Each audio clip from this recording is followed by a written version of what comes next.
Oke, kali ini kita akan belajar bagaimana cara membuat Google Form. Bagi teman-teman yang belum tahu Google Form itu apa, jadi Google Form itu seperti formulir, tapi dia dibuat secara digital dan bisa di-share. Serta nanti bisa diisi oleh siapa saja yang memiliki akses ke linknya. Oke, langsung saja kita coba. Teman-teman silakan buka Google Chrome-nya di browser. Terus nanti jika teman-teman belum login, silahkan login melalui laptop atau komputer teman-teman. Setelah itu, setelah login, nanti di bagian Google Apps itu ada banyak aplikasi yang bisa digunakan. Nah, karena kita akan membuat Google Form, nah di sini kita cari yang form ini. Setelah itu kita klik. Kita tunggu. Nah, nanti di sini kita masuk ke tampilan Google Form-nya. Nah, bagaimana cara membuat Google Form yang baru? Teman-teman bisa menggunakan template yang sudah disediakan di sini ketika ingin menggunakan template yang sudah tersedia, atau teman-teman mau bikin dari awal. Nah, karena saya di sini ingin membuat dari awal, saya pilih yang formulir kosong. Kita klik. Nah, di sini masuk ke halaman pembuatan formulir. Di sini ada judul. Kita bisa rubah judulnya dan deskripsi di formulirnya. Nah, misal di sini saya akan membuat formulir pendaftaran. Formulir pendaftaran sekolah. Misal seperti ini. Nah, secara otomatis ya, judul yang ada di Google Form itu akan berubah. Setelah itu di bagian deskripsi itu opsional, mau diberikan deskripsi atau tidak itu terserah teman-teman. Misal saya mau nambahkan deskripsi. Formulir ini digunakan untuk mendaftar sekolah di misal SD Negeri 1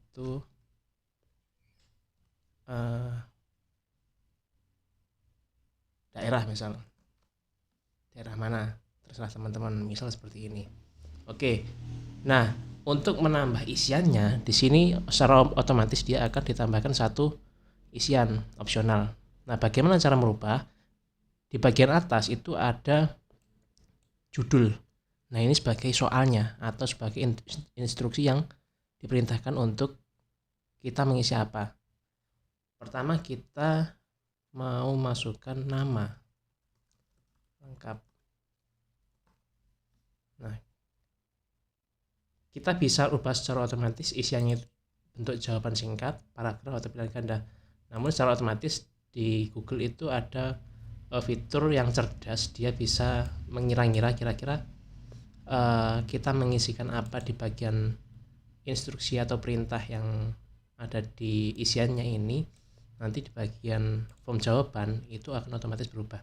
Nah, atau teman-teman ingin mengcustom, bisa klik di bagian yang sebelah kanan ini, ada drop down, pilih.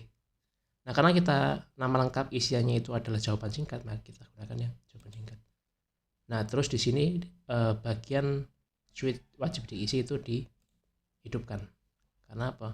Nanti ketika nama lengkap ini tidak diisi, maka dia akan muncul notifikasi ketika disubmit dan belum diisi, gitu. Seperti ini. Nah, bagaimana terus menambahkan isiannya? Buka yang tambahkan pertanyaan. Nih, misal kita ingin menambahkan asal sekolah. Asal sekolah SD. Asal sekolah aja. Oh iya, karena kita di sini SD, jadi di sini kita buat asal sekolah TK atau PAUD misal. Nah, di sini juga jawabannya jawaban singkat. Karena di sini nggak semua siswa itu sekolah TK atau PAUD. Nah, di bagian wajib diisi ini tidak usah di checklist karena opsional. Nanti ada yang mengisi, ada yang tidak, itu nggak masalah. Nah, kita mau tambahkan lagi di sini form yang lain, kontak wali siswa. Nah, wali itu siapa? Wali itu bisa orang tua ataupun orang yang mengasuh si siswanya ini. Kontaknya seperti apa?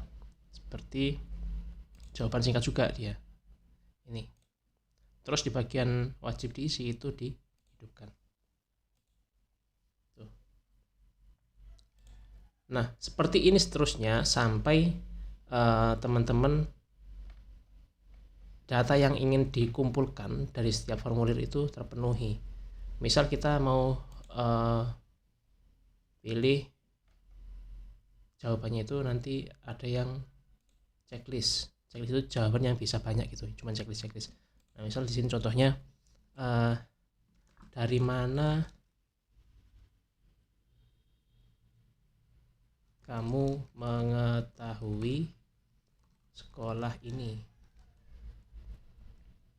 Sekolah ini tuh maksudnya SD nih ya, SD satu daerah gitu ya.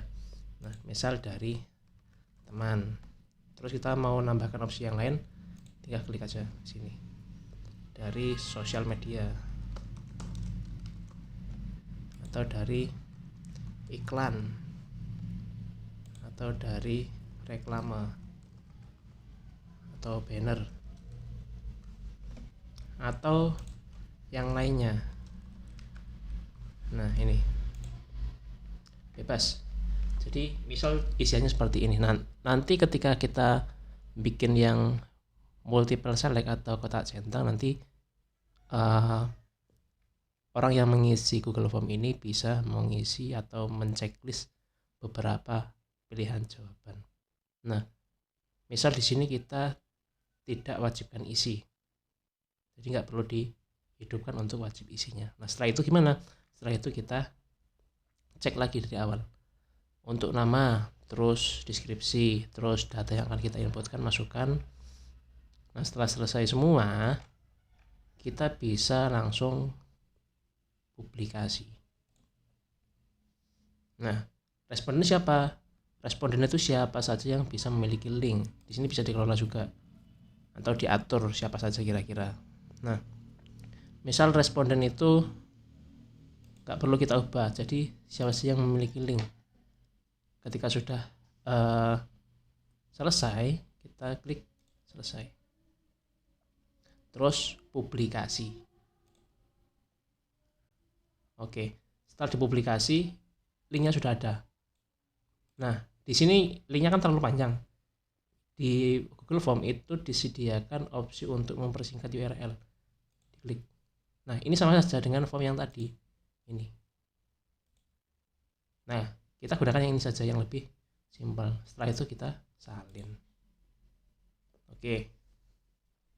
Sudah selesai. Nah, tadi linknya itu bisa di-share melalui WhatsApp, grup, atau di-share ke yang lainnya.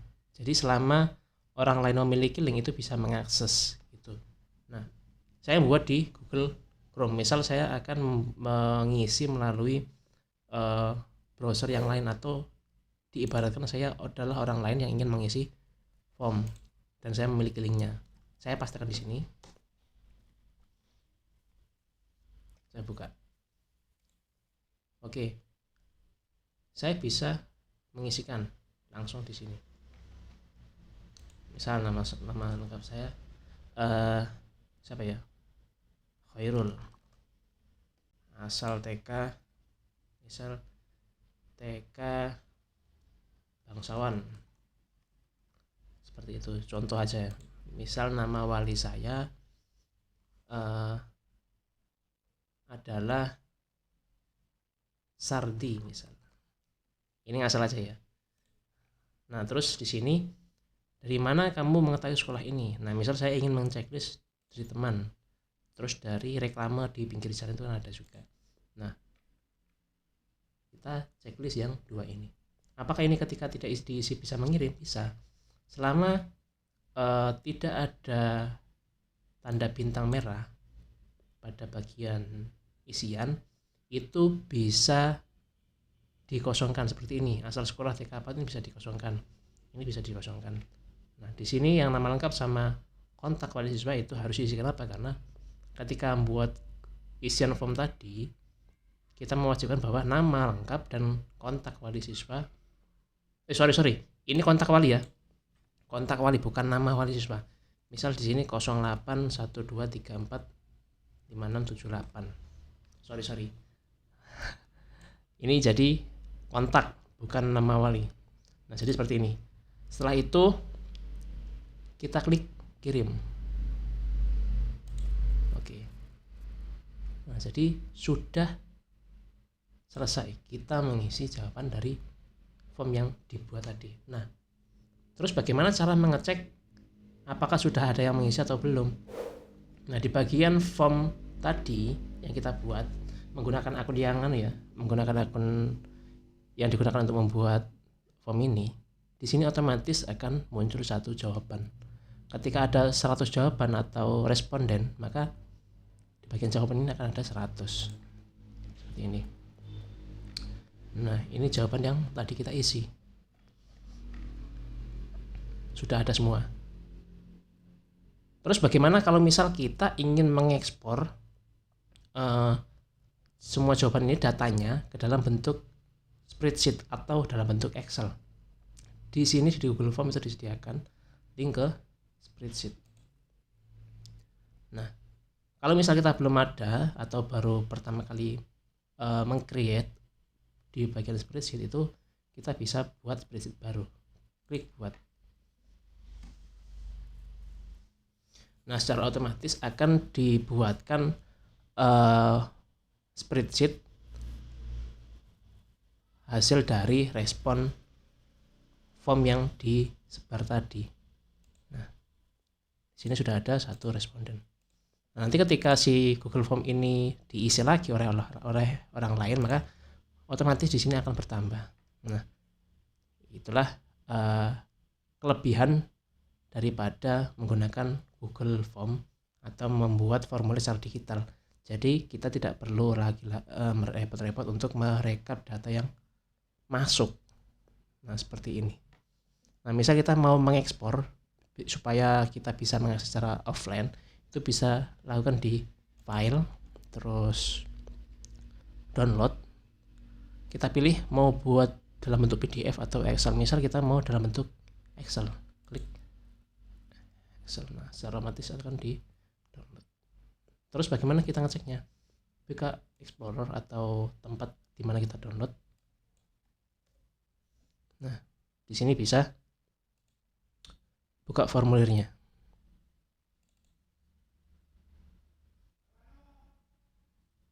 Oke, di sini sudah bisa kita akses secara offline hasil dari responden yang sudah kita buat.